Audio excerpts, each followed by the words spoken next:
ನಮಸ್ಕಾರ ಸ್ನೇಹಿತರೆ ಆಧಾರ್ ಕಾರ್ಡ್ ಅನ್ನೋದು ನಮ್ಮ ದೇಶದ ಒಂದು ಪ್ರಮುಖವಾದ ಗುರುತಿನ ಚೀಟಿಯಾಗಿದೆ. ಆಧಾರ್ ಕಾರ್ಡ್ ಇಲ್ಲದೆ ಯಾವುದೇ ಒಂದು ಸರ್ಕಾರಿ ಮತ್ತು ಖಾಸಗಿ ಸೇವೆಯನ್ನು ಪಡೆದುಕೊಳ್ಳಲು ಸಾಧ್ಯವಿಲ್ಲ. ಈ ನಡುವೆ ಆಧಾರ್ ಕಾರ್ಡ್ ಇದ್ದವರಿಗೆ ಕೇಂದ್ರ ಮತ್ತು ರಾಜ್ಯ ಸರ್ಕಾರ ಹಲವು ಸೇವೆಗಳನ್ನು ಉಚಿತವಾಗಿ ನೀಡುತ್ತಿದೆ. ಅದೇ ರೀತಿಯಲ್ಲಿ ಆಧಾರ್ ಕಾರ್ಡ್ ಇದ್ದವರು ಈ ಸೇವೆಯನ್ನು ಕೂಡ ಉಚಿತವಾಗಿ ಪಡೆದುಕೊಳ್ಳಬಹುದಾಗಿದೆ.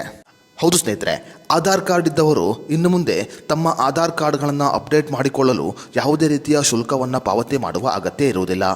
ಇನ್ನು ಮುಂದೆ ಸರ್ಕಾರಿ ಕಚೇರಿಗಳಲ್ಲಿ ಯಾವುದೇ ರೀತಿಯ ಶುಲ್ಕವನ್ನು ಪಾವತಿ ಮಾಡದೆ ಆಧಾರ್ ಕಾರ್ಡುಗಳನ್ನು ಉಚಿತವಾಗಿ ಅಪ್ಡೇಟ್ ಮಾಡಿಕೊಳ್ಳಬಹುದಾಗಿದೆ.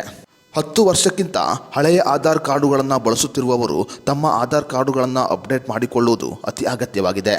10 ವರ್ಷಕ್ಕಿಂತ ಹಳೆಯ ಆಧಾರ್ ಕಾರ್ಡುಗಳನ್ನು ಬಳಸುತ್ತಿರುವವರು ತಮ್ಮ ಆಧಾರ್ ಕಾರ್ಡಿನಲ್ಲಿ ಮೊಬೈಲ್ ಸಂಖ್ಯೆ ಮತ್ತು ವಿಳಾಸವನ್ನು ಅಪ್ಡೇಟ್ ಮಾಡುವುದು ಅತಿ ಅವಶ್ಯಕವಾಗಿದೆ.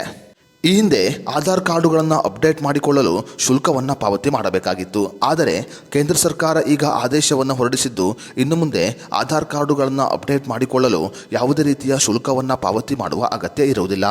ಕೆಲವು ನಿಗದಿಪಡಿಸಿದ ಸರ್ಕಾರಿ ಕಚೇರಿಗಳಲ್ಲಿ ಆಧಾರ್ ಕಾರ್ಡ್ ವಿಳಾಸ, ಮೊಬೈಲ್ ಸಂಖ್ಯೆ ಸೇರಿದಂತೆ ಹಲವು ಮಾಹಿತಿಗಳನ್ನು ಉಚಿತವಾಗಿ ಅಪ್ಡೇಟ್ ಮಾಡಿಕೊಳ್ಳಬಹುದಾಗಿದೆ. ಜೂನ್ 14 ಆಧಾರ್ ಕಾರ್ಡ್ ಅಪ್ಡೇಟ್ ಮಾಡಿಕೊಳ್ಳಲು ಕೊನೆಯ ದಿನಾಂಕವಾಗಿತ್ತು.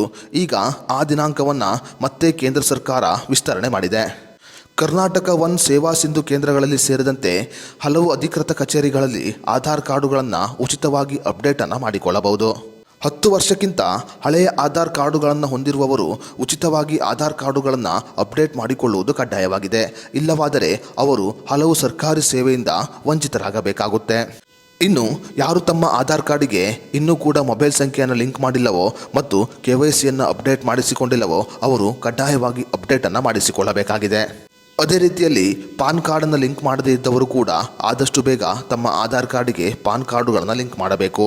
ಕೇಂದ್ರ ಸರ್ಕಾರ ಈಗ ಉಚಿತವಾಗಿ ಆಧಾರ್ ಕಾರ್ಡ್ ಅಪ್ಡೇಟ್ ಮಾಡುವ ದಿನಾಂಕವನ್ನು ವಿಸ್ತರಣೆ ಮಾಡಿದ್ದು ಮುಂದಿನ ದಿನಗಳಲ್ಲಿ ನೀವು ಕಡ್ಡಾಯವಾಗಿ ಶುಲ್ಕವನ್ನು ಪಾವತಿ ಮಾಡಬೇಕಾಗುತ್ತೆ.